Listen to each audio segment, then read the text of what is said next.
Tips for weight management.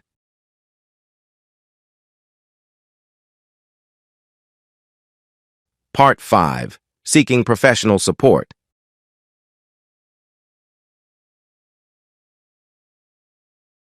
Number 1. Nutritionist or dietitian.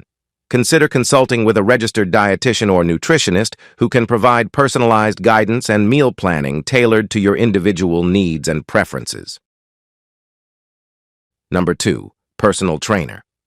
If you're new to exercise or unsure where to start, working with a certified personal trainer can help you develop a safe and effective workout routine. Number 3. Therapist or counselor.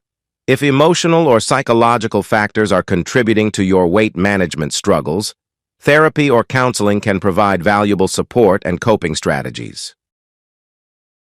Subscribe and follow on other social media platforms. Please subscribe my channel and press the bell icon.